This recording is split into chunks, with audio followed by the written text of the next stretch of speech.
Audio Jungle.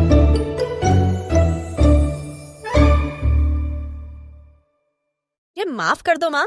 तुझे माफी नहीं सजा मिलेगी, और तेरी सजा ये है कि चुगलखोर बेटी। शादी का घर था, सीमित परिवार था। घर का मुखिया कुंती थी। कुंती के 2 बच्चे थे, बेटा विनोद और बेटी अन्नू। विनोद की शादी के बाद अब बहू सिंधु भी घर की सदस्य बन गई थी। शादी के बाद सारे रिश्तेदार अपने अपने घरों को लौट गए थे और घर में बस सास, बहू और ननद अन्नू ही बचे थे। सिंधु बेटा, शादी के भाग दौड़ में मैं तो ध्यान ही नहीं दे पाई कि किस रिश्तेदार ने तुम्हें मुंह दिखाई में क्या गिफ्ट दिया है। जरा लेकर आओ तो बेटा, सारे तोहफे और शगुन के लिफाफे। जरा देखे तो सही क्या क्या मिला है तुम्हें। जी मम्मी जी, अभी लाई। बेटा अन्नू, मेरे कमरे में ना शादी के हिसाब वाले कापी रखी हुई है, उसे तुम लेकर आना। मैं बताती जाऊंगी, तू सब नोट करते जाना कि किसने मुंह दिखाई में बहू को क्या दिया है। वो क्या है ना बहू, रिश्तेदारी में कल को हमें भी तो शगुन देना पड़ेगा ना। जी मम्मी जी, आपकी बात बिल्कुल सही है। ये लीजिए, मैं सब लेकर आई हूँ। सास कुंती बहू को मिले हुए तोहफे खोल खोल कर देखने लगती है। तभी एक तोहफे को देखकर वो मुंह बनाकर कहती है, अरे यहाँ बॉम्बे वाली दीदी ने बस 1200 रुपए का शगुन डाला। देखा था ना बहू तूने, कैसे तेरे कपड़े गहने सबको देखकर बातें बना रही थी और कह रही थी कि बड़े सस्ते वाले कपड़े में बहू को निपटा दिया। भाभी आपने, अरे भैया का तो एक ही बेटा है, दिल खोलकर खर्च करना चाहिए था। अरे उनका भी तो एक ही भतीजा है, खुद तो 1200 रुपये देकर बहू को टरकाकर चली गई। मुझे ये बातें बना रही थी। लिख ले अन्नू, कल को इनके बेटे की शादी में मैं अभी उन्हें चकित करने वाली हूँ। देखो तो सही, मेरी इकलौती बहू के लिए शगुन के बिछिया भी ना निकली इनकी जेब से। कुंती जी हर तोहफे को देखती जा रही थी और दुनियादारी समझाती हुई सब बेटी अन्नू से नोट करवाती जा रही थी। माँ ये देखो, चाची ने कैसी सस्ती साड़ी दी है भाभी को। खुद तो बुढ़ापे में डिजाइनर साड़ियां पहनती हैं और मेरी बहू को ये प्रिंटेड सस्ती सी साड़ी देकर चली गई।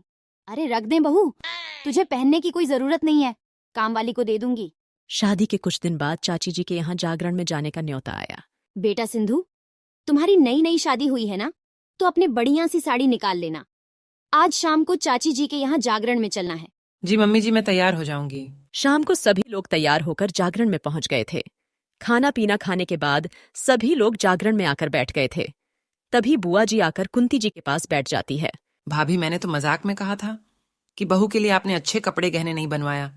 मुझे क्या पता था कि मेरी पीठ पीछे आप नई नवेली दुल्हन के आगे मेरा यूं तिरस्कार करोगी।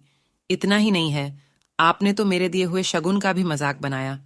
आपसे मुझे ऐसी उम्मीद नहीं थी भाभी। बुआ जी अपनी भड़ास निकालने के बाद वहां से उठकर पीछे जाकर बैठ गई थी। है राम, ये दीदी क्या बोलकर चली गई? अरे दीदी को कैसे पता कि उनके जाने के बाद हमारे घर में उनके बारे में क्या बातें हुई थीं?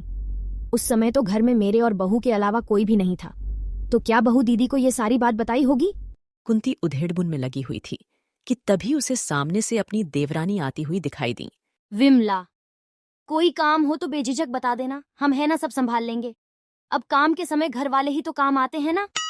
नहीं नहीं दीदी, आप क्यों करेंगी? हमारे घर में काम करना है तो हम संभाल लेंगे, वरना कल को इस बात के लिए भी सुनाने का मौका मिल जाएगा आपको। आप तो अपनी कामवाली को हमारी तरफ से बस इतना कह देना कि वो साड़ी हाथ से धोने ना बैठ जाए। ड्राई क्लीन की साड़ी है, हाथ से खराब हो जाएगी। क्या क्या बोल रही हो विमला? रहने दो दीदी, अब भोली बनने का नाटक तो मत ही करो हमारे सामने। हमारे दी हुई साड़ी कामवाली को दिए है ना आपने, इतना चौंक काहे रही है? पता तो लग ही जाता है, ये बातें तो छिपने वाले नहीं है ना। कुंती को समझ में नहीं आ रहा था कि आज ये सब उसके साथ क्या हो रहा है। घर आकर वो बेटे विनोद को अपने पास बुलाती है। देख ले बेटा तेरी अपनी बीवी की करामत। अरे हमने उसे बेटी समझकर सर पर बिठाया और इसमें सारे जगत में हमारी ठिठोली करा दी। अरे माँ, आखिर बात क्या हो गया है, खुलकर बताओ ना। अरे बेटा, मुंह दिखाई के बाद हम सास बहू के बीच में तेरी बुआ और तेरी चाची के बारे में कुछ बातें हुई थीं। आज जब मैं विमला के यहाँ गई तो पता चला कि तेरी बुआ और तेरी चाची तक सारी बात पहुंच गई है।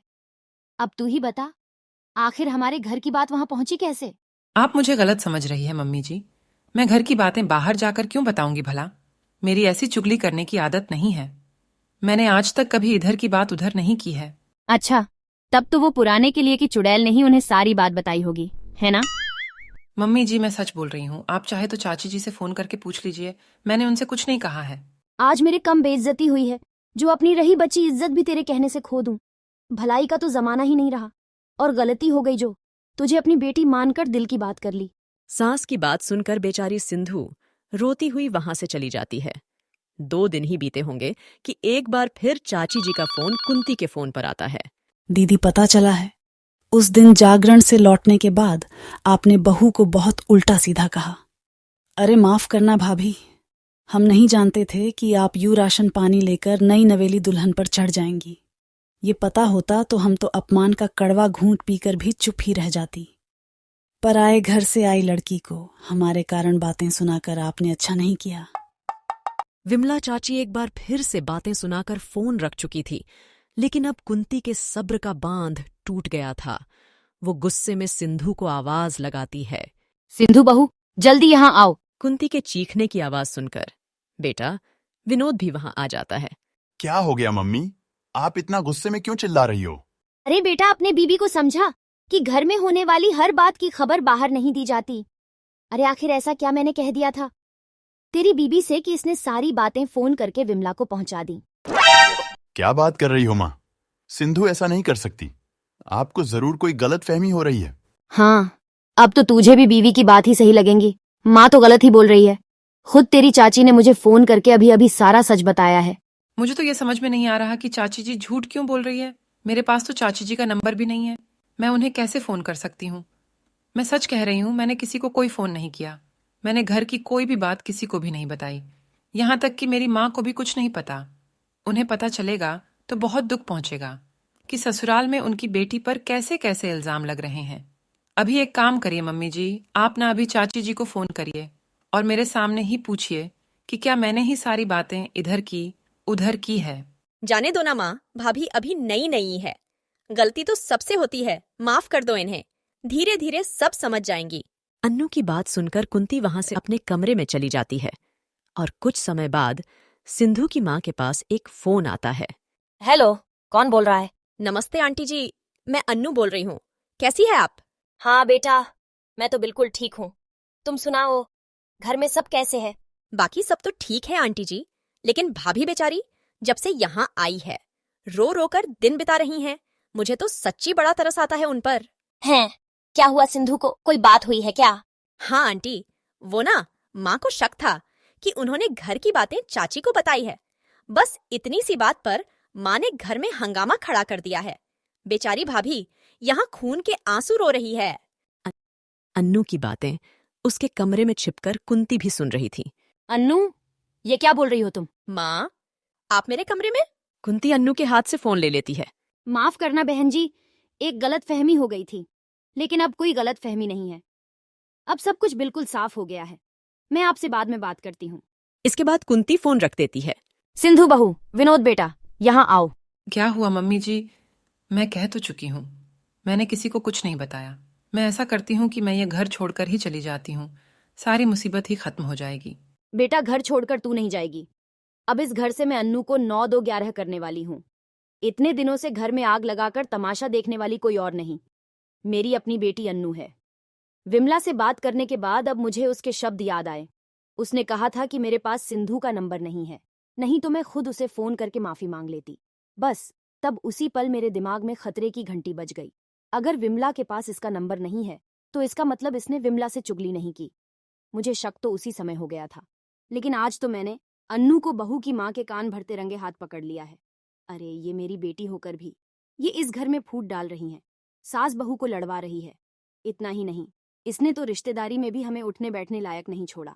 मुझे माफ कर दो माँ। तुझे माफी नहीं, सजा मिलेगी। और तेरी सजा ये है कि अगले 3 महीने में ही तेरी शादी करके मैं तुझे इस घर से बाहर कर दूंगी।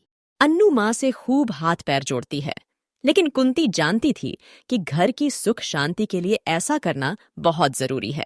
चुगलखोर बेटी कहानी कैसी लगी कमेंट बॉक्स में कमेंट करके बताएं, और वीडियो अच्छी लगी हो तो लाइक वाले बटन को दबा दें, और अगर चैनल पर नए हो तो चैनल को भी सब्सक्राइब कर लें, साथ में घंटी वाले बटन को भी दबा दें। Audio Jungle.